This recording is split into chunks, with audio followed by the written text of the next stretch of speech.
नमः शिवाय। हर हर महादेव शंभू। जय माता दी। कई बार ऐसा होता है कि जब आप किसी दिव्य स्थान पे जाते हैं तो अकस्मात ही बहुत सारी या कुछ एक दिव्य विभूतियों के साथ आपको मिलने का अवसर प्राप्त होता है और कई बार आपको ऐसा साक्षात्कार हो जाता है कि आपको लगता है कि जो सामने वाला है वो बाकियों से, करोड़ों से, लाखों से हट करके है। कई बार ऐसी भेंटें हो जाती हैं, चाहे वो भेंट सिर्फ थोड़े समय के लिए हुई हो, लेकिन कई कई सालों तक आपके दिमाग पर असर डालती है या आपकी याददाश्त में, आपकी चेतना में जो है हमेशा के लिए बस जाती है। और ऐसा ही आज एक इंसिडेंट जो मेरे खुद के साथ हुआ, आपके साथ शेयर करने वाला। कई बार ऐसा होता है ना कि लोग सुनी सुनाई बातें इधर उधर बताते हैं कि मैंने ये किया था, वो किया था, तो लोग उसको अपने चैनल पे या किसी पोर्टल पे आके दूसरे के हिसाब से सुनाते हैं। लेकिन कुछ जो मेरे साथ खुद हुआ, एक ऐसी सत्य घटना कुछ दिन पहले घटित हुई और एक ऐसी आध्यात्मिक और भगवत चर्चा से भरी हुई बड़ी ही पावरफुल वार्तालाप हुआ और एक मार्ग जैसे सांकेतिक रूप से मिला हो। तो आप पूरा वृत्तांत सुनेंगे तो आप खुद, अगर आप भी उस रास्ते को खोज रहे हैं, तो एक तरह से एक चिन्ह बता दिया गया कि किस तरफ जाना है, कौन सी असली चीज़ है और कौन सी नकली चीज़ है। शिव शक्तो हम चैनल पे आप लोगों का हार्दिक स्वागत है। मित्रों, कैसे हैं आप सब? आशा करता हूं कि आप अपने स्थान पे भगवान शिव जी, माँ जगदम्बा की कृपा से कुशल से होंगे, मंगल से होंगे और यूं ही आपका पूरा परिवार खुशहाल रहे, मस्त रहे, स्वस्थ रहे, यही हमारी आगे भी अरदास है। और चैनल पे यदि नए हैं तो विनम्रता से निवेदन करूंगा कि चैनल को सब्सक्राइब कर लें, ताकि हमारे द्वारा जो भी वीडियो बनाई जाती है, जैसे आज की ये अकस्मात ही एक वीडियो जो है आप तक आ रही है, तो जैसे ही कोई ऐसा इंसिडेंट होता है, कोई ऐसा ज्ञान प्राप्त होता है कि आप शेयर करने का मन होता है कि नहीं यार, हमारे जो प्रिय दर्शक हैं उनके साथ शेयर किया जाए, तो ऑटोमेटिक ही फिर उनके ऑर्डर से वो वीडियो या वो जानकारी आप तक भेजी जाती है। और जब चैनल को आपने सब्सक्राइब किया होगा तो ऑटोमेटिक ही आप तक वो जानकारी पहुंच जाती है, आप उसका लाभ ले सकते हैं। समय कम है, नहीं देख पा रहे हैं, बाद में भी देख सकते हैं, पर जब चैनल को सब्सक्राइब किया होता है तो कहीं ना कहीं बाद में भी जाकर के आप उस वीडियो को चेक कर सकते हैं। जैसा कि एक इंसिडेंट के बारे में आज मैं बताने वाला हूँ। सत्य घटना है, पूरी सत्य है, थोड़ी देर की ही घटना हुई, लेकिन उस थोड़े ही शब्दों में ऐसा कुछ कह दिया किसी ने कि मेरी स्मृति में वो चीज़ जो है हमेशा के लिए बस गई। तो हुआ यूँ कि कुछ दिन पहले जब खबर मिली कि महाकुंभ का आयोजन कब किया जा रहा है, 144 साल का एक दुर्लभ योग, तभी तो इसे महाकुंभ कहा गया है। 2025 का ये महाकुंभ है। क्यों कहा जा रहा है, 144 साल का क्या योग है या महाकुंभ क्यों इसे कहते हैं, वो मैं किसी और वीडियो में डिटेल से बात करने की कोशिश करूँगा। पहले भी बहुत सारे लोगों ने इस बारे में बात की हुई है, लेकिन हर किसी का अपना अपना एक मत होता है, उसको रखने का एक तरीका होता है। कई लोग थोड़ी सी बात ही बता करके गोलमोल कर देते हैं, कई उसको पूरा सिग्निफिकेंस, कब से लेकर कब पहला कुंभ हुआ, नहीं हुआ, महाकुंभ कब लगा, नहीं लगा, बहुत रिसर्च इससे जुड़ी हुई होती है, तो उसको करने में थोड़ा टाइम लगता है। पर जानकारी वो आप तक लाई जाए कि जो प्रॉपर तरीके से किसी दूसरे ने ना बताई हो, वो लाने की हमारी कोशिश होती है। नहीं तो आजकल तो चल रहा है यूट्यूब पे फ्लैश इफेक्ट्स डाल के, ये वो चैनल्स पे देखा होगा ना। तो इंसिडेंस ऐसा हुआ कि बहुत दिन पहले जब महाकुंभ का आयोजन पता लगा कि कितनी तारीख से माघ मास का या पौष पूर्णिमा से शुरू हो जाएगा, तो आपस में होता है कि बातचीत शुरू हो जाती है कि यार कौन कौन जाना चाहता है, कि आपके मित्र हों या आपके शिष्य हों या आपके चाहने वाले हों, आपके रिश्तेदार हों, घर वाले हों।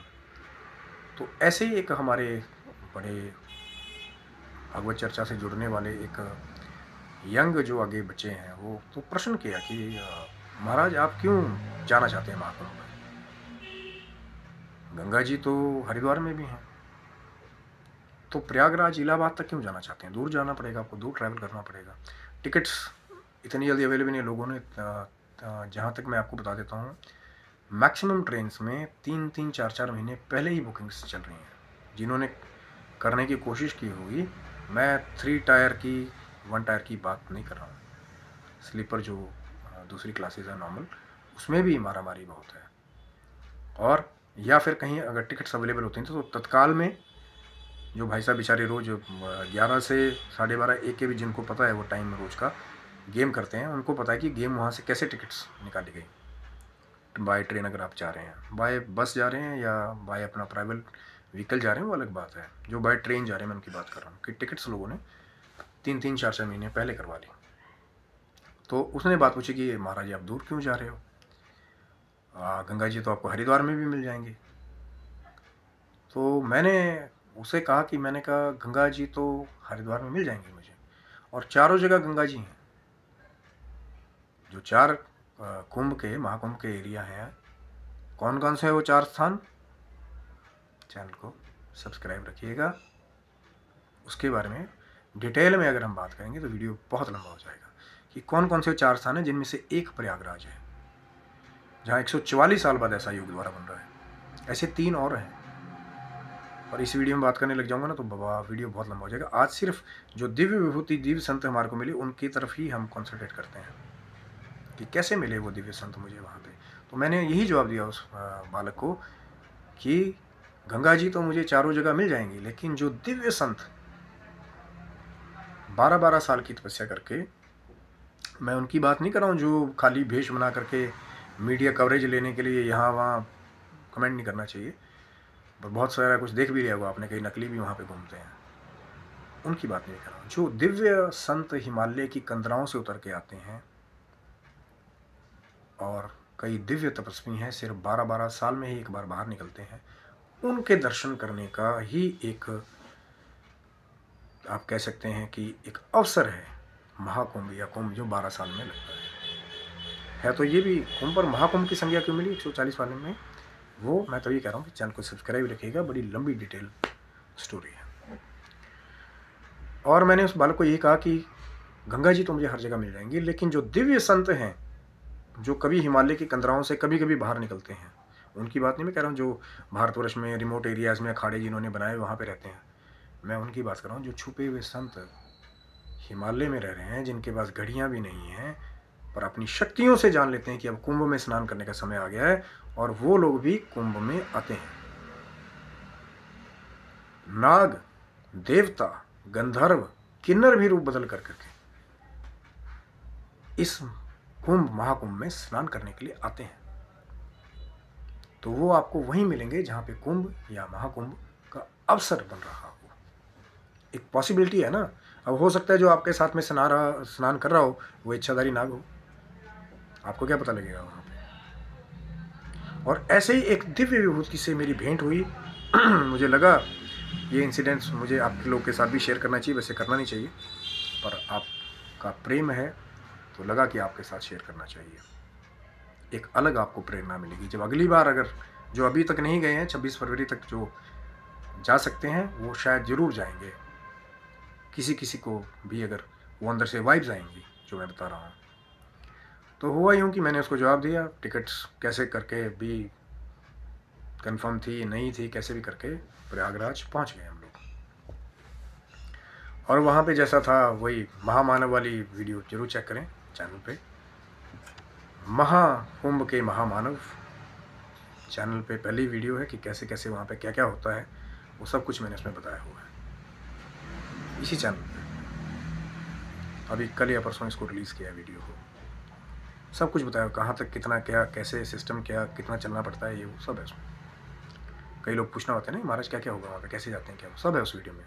महाकुंभ के महामानव, वो आप चेक कर सकते हैं मेरे चैनल पे। अगर दोबारा भी आप कमेंट करेंगे, दोबारा बात करनी चाहेंगे, तो फिर दोबारा भी मैं इसको रिलीज़ करने की कोशिश करूँगा या बात करने की कोशिश करूँगा। पर आज बात करें उस दिव्य विभूति के बारे में। तो प्रयागराज पहुँच गए, जहाँ पे हमारा स्टे था, महाराज जी के आश्रम में गए, रुके, वहाँ से संगम तट पे गए, और सुबह ब्रह्म मुहूर्त का स्नान जो होता है, जैसे जो शाही स्नान भी है, चाहे पौष पूर्णिमा का दिव्य स्नान था या मकर संक्रांति का शाही स्नान था, तो जब आप ब्रह्म मुहूर्त में देवताओं के काल में स्नान करते हैं तो उसका एक अलग ही सिग्निफिकेंस है, ब्रह्म मुहूर्त में स्नान करने का। ये जो लोग अध्यात्म से जुड़े हैं उनको पता है। तो हुआ यूं कि हम लोग आश्रम से संगम तट के लिए गए। संगम तट पे जैसे ही हम लोग पहुंचे तो बस पुल यहाँ से क्रॉस करके दूसरी तरफ जाना था। 1 नंबर जो गेट है जहाँ पे दिव्य संत जो है वो नहाते हैं, वहाँ पे सारा मीडिया कवरेज ये वो, वहाँ नहीं जा रहे थे पहले, पता नहीं अब भगवान ने वहीं बुलाया। तो जैसे ही पुल के पास खड़े हो गए कि यार कौन सा पुल है कि वहाँ पे पार हमने होना है, तभी एक वहीं पे वो इंसिडेंस घटित हुआ। बड़ी ध्यान देके सुनिए। एक दिव्य संत और ब्लैक जैसे चोगा टाइप होता है, लबादा जिसको बोलते हैं, कि लिबास ब्लैक पूरा पहना हुआ, नीचे तक लंबा तक पूरा ढका हुआ शरीर, कोई नगन नहीं कुछ नहीं, और वाइट जैसे घुंघराले बाल, और चेहरे पे एक अलग ही चमक, जैसे कि अंदर ही कोई लाइट लगा रखी हो, गोरे एकदम। और वो संत एकदम से पीछे से है, जहाँ मेरे 4-5 हम लोग खड़े थे, अभी वेट कर रहे थे कि पुल को पार करें या कैसे जाएं। तो उन्होंने पीछे से आवाज़ दी कि जब यहाँ तक आ गए हो, बुला लिया गया है, तो फिर आगे क्यों नहीं जा रहे हो। अब वो हमें नहीं जानते, हम उनको नहीं जानते, क्योंकि हम पुल के साइड पे खड़े हैं। ये भी नहीं कि बीच में पुल को रोक के खड़े हैं, क्योंकि और भी जनता वहाँ से जा रही है, बहुत सारी, ढेर सारी। और आकर के उन्होंने हमारे को ये कहा कि जब यहाँ तक आ गए हो तो आगे क्यों नहीं बढ़ रहे हो। तो हम भी साथ में चलने लगे, जैसे कोई मैग्नेटिक हमारे को मैग्नेटिकली खींच रहा हो कि चलो मेरे साथ में, और चलने लगे, क्योंकि जानते तो है नहीं उनको, फिर भी चल रहे हैं। या कोई रेजिस्टेंस नहीं आया मन में कि यार हम इनके साथ क्यों जाए, हम तो इनको जानते ही नहीं। अलग सा ही लंबा काला लिबास पहना हुआ है, या अलग से ही ब्लैक वाला, और आभा ही इतनी दिव्य थी कि आदमी सोच ही ना पाए वहाँ पे। हम भी चलने लगे। तो पुल के सेंटर में वो दिव्य संत, एक तरफ राइट साइड में, लेफ्ट में एक और जो हमारे साथ गए थे, और पीछे 2 चल रहे थे, 2 या 3 चल रहे थे, जो 4-5 हमारे साथ गए थे। और दिव्य संत के साथ वार्तालाप होने लगी। तो जब भगवत चर्चा शुरू हो गई, उन्होंने इतने कहा कि मैं वृंदावन से हूँ, बस कुछ नहीं बताया कि मैं इस मठ का स्वामी हूँ, या मैं ये हूँ, मैं ये तपस्या करता हूँ, वो करता हूँ, या मुझे इतने साल हो गए। बस ये कहा कि बेटा मैं वृंदावन से हूँ, और उम्र कोई लगभग उनकी 70-80 से ऊपर ही होगी मेरे हिसाब से, पर लगता नहीं था कि मतलब एकदम, मैं आपको कैसे बताऊँ कि एकदम एक अलग ही आभा थी, मतलब कि मस्कुलैरिटी, ऐसा नहीं लग रहा था कि 80 साल के ऊपर बूढ़े हैं। हो सकता है कई और साल के रहे। अभी भी सोचता हूँ तो कई बार मैं वहीं पहुँच जाता हूँ, पुल वाला दृश्य मेरी आंखों के आगे घूम जाता है। और उन्होंने कहा कि बेटा मैं वृंदावन से हूँ, और फिर चर्चा शुरू हो गई, भगवत चर्चा। मेरी तो शुरू से रही है कि किसी ऐसे दिव्य संत से जब आपका वार्तालाप हो तो बहुत कुछ सीखने को मिल जाता है कई बार। इसी के लिए तो गए थे ना महाकुंभ में, कि संगम, माँ गंगा, जमुना, सरस्वती जी का भी स्नान मिले, और दिव्य संत जो तपस्या करके वहाँ पे आते हैं, जो भगवत चर्चा असली करने वाले हैं, असली लोगों के भी दर्शन वहीं पे होते हैं, नकली तो घूम ही रहे हैं। और मैंने बताया ना कि मैग्नेटिकली बस फोर्स से चले जा रहे हैं, पुल के बीच में वो चल रहे हैं, साथ में एक तरफ मैं, एक तरफ बाकी लोग चल रहे हैं। और कुछ चीज़ें तो ऐसी कि मैं अभी भूल ही गया हूँ कि मेरे जो ध्यान था वो उनकी आभा की तरफ ही था, इतनी दिव्य आभा थी उनकी कि आधी बातें तो मैं भूल ही गया, कि मेरा बातों की तरफ ध्यान ही नहीं था कि वो बोल क्या रहे हैं। फिर जैसे ही मेरा ध्यान थोड़ा सा आया उनकी चर्चा की, तो उन्होंने कहा बेटा मैं वृंदावन से हूँ। तो मेरी चर्चा शुरू होगी महाराज की, आजकल तो भटकाने वाले लोग बहुत घूम रहे हैं, लोग पर्चियाँ निकाल रहे हैं बैठ करके, तो कैसे एक दिव्य संत की जो है वो परख की जाए, क्या चिन्ह है। एक तरह से मैंने प्रश्न हो गया सांकेतिक रूप से। तो चर्चा चलती रही। तो चर्चा जब भीतर की यात्रा की शुरू हो गई, कि हमारे अंदर जो सूक्ष्म शरीर है, ज्योत के बारे में उन्होंने बात की, चाहे कृष्ण कहिए, शिव कहिए, वो एक ही पावर है, वो दिव्य प्रभु जो सब में वास कर रहा है, अलग अलग तरीके से सब में वही वास कर रहा है। ऐसी सांकेतिक बात उन्होंने कही। तो फिर मैंने कहा कि हाँ महाराज, अंदर के जो कारण शरीर की बात है, वो कोई कोई बिरला बिरला जानता है। क्या है हमारे शरीर के अंदर भी कारण शरीर? चैनल को सब्सक्राइब रखिएगा, बड़ी लंबी वार्ता है। शरीर के अंदर बस इतना जान लीजिए कि शरीर के अंदर भी 3 आयाम है, 2 और शरीर है अंदर इस स्थूल शरीर के अंदर। कभी लंबी चर्चा मैं कोशिश करूँगा, आगे भी आपका दिव्य प्रेम मिलेगा तो स्थूल, सूक्ष्म और कारण शरीर का क्या अंतर है उसके बारे में बात करें। तो जैसे ही उन्होंने दिव्य संत ने सुना कि कारण शरीर के बारे में जानते हो तो बहुत कुछ जानते हो, तो मैंने कहा महाराज आप जैसे संतों की कृपा है मुझे जैसे दास के ऊपर, तो मुझे ये कुछ सीखने को मिल रहा है। ब्रह्म मुहूर्त का समय चल रहा है, एक दिव्य संत के साथ वार्तालाप चल रही है, संगम का तट है, प्रयागराज तीर्थों का राजा, तो अलग से ही एक, मैं डिस्क्राइब नहीं कर सकता उस चीज़ को पूरा, आप महसूस कर सकते होंगे। तो फिर उन्होंने कहा कि कारण शरीर के बारे में जानते हो तो बहुत कुछ जानते होंगे, लेकिन आज मैं तुम्हारे को एक बात बताता हूँ, क्योंकि मेरी बात चल पड़ी कि महाराज लोगों को भटकाया जा रहा है तो लोग सही मार्ग कैसे पकड़ेंगे। लोग बड़े बड़े क्लेम्स कर रहे हैं हमारे पास ये देवता की सिद्धि है, हम पर्चियाँ निकाल के बता रहे हैं लोगों को। तो उन्होंने एक ऐसी बात कही, अगर आप उसको जीवन में उतार लेंगे तो कभी भी फ्रॉड बाबाओं के चक्कर में नहीं आओगे। एक ऐसी बात कही उन्होंने, अब मैं आपको बताने वाला हूँ बात क्या कही उन्होंने। आज भी मेरे जहन में वो बात बैठी हुई है जो उन्होंने कही मुझसे, आज मैं आपको बता रहा हूँ।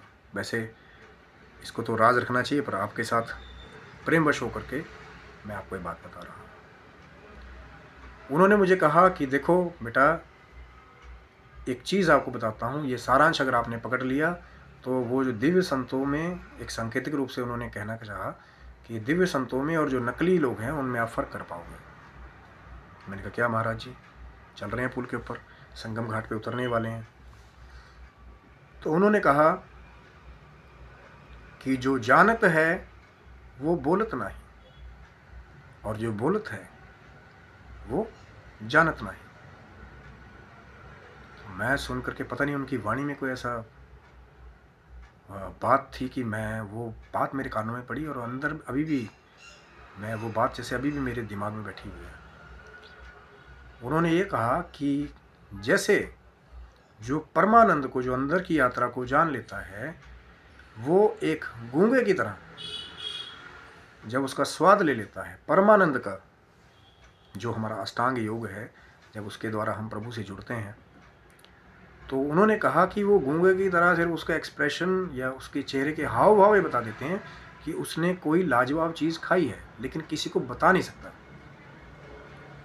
ऐसे ही दिव्य संत होते हैं कि जब उनको दिव्य साक्षात्कार हो जाते हैं, जब वो किसी देवी देवता से मिल भी लेते हैं, तब भी वो सिर्फ उसके रस में डूब जाते हैं। वो पूरी दुनिया को नहीं जा करके बताते हैं कि मैंने इनकी सिद्धि कर रखी है, मैंने उनकी सिद्धि कर रखी है, इसलिए मैं लोगों के पर्चे निकाल रहा हूँ।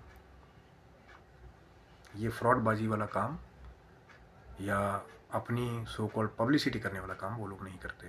तो उन्होंने वही बात कही कि वो गूंगा सिर्फ वो जो रसदार मिठाई खा रहा है, सिर्फ उसके रस में ही इतना डूब जाता है कि वो किसी दूसरे को उसके बारे में बताता नहीं। अगर बता रहा है वो, तो इट मीन्स उसने खाया नहीं। सिर्फ उसकी चेहरे की आभा ही बता देती है कि भैया ये कोई दिव्य विभूति है।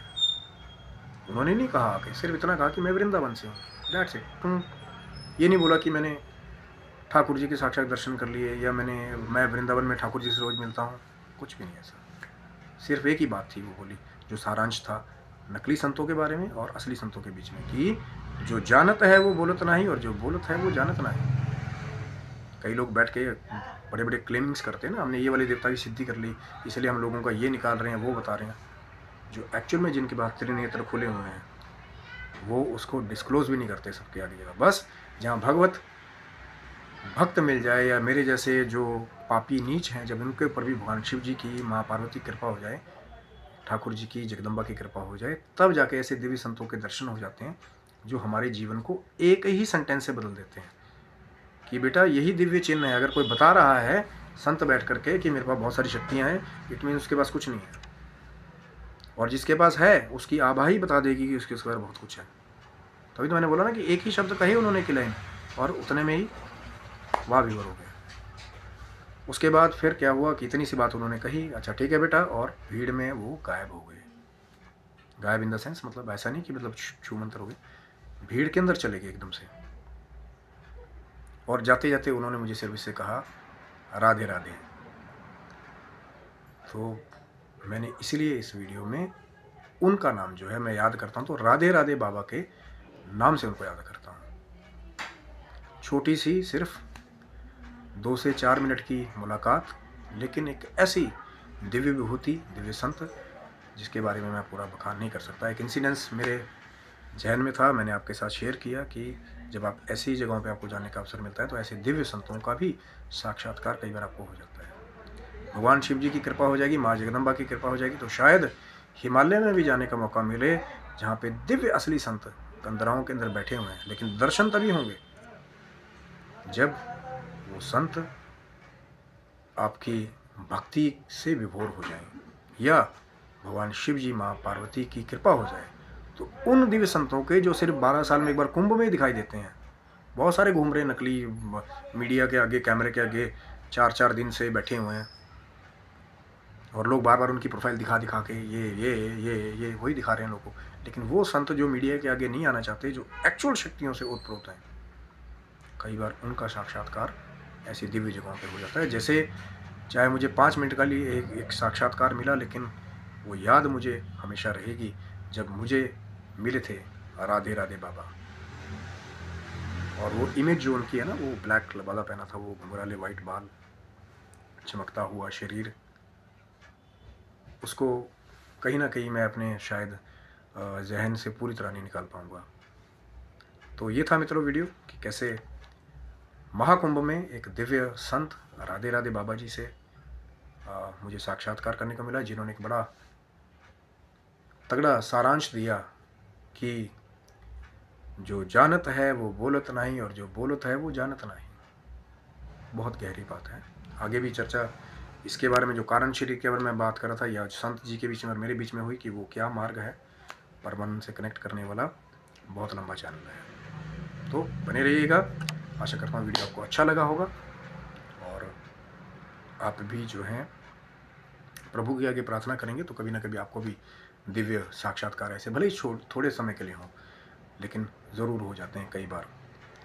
तो आप स्वस्थ रहें, मस्त रहें, ठाकुर जी के चरणों में, माँ जगदम्बा के चरणों में, शिव जी के चरणों में, माँ पार्वती जी के चरणों में यही अरदास है कि आप स्वस्थ रहें, मस्त रहें, अपने जीवन की भौतिक और आध्यात्मिक उन्नति की ओर हमेशा अग्रसर होते रहें। तब तक के लिए हर हर महादेव, जय माता दी, जय श्री कृष्णा, राधे राधे।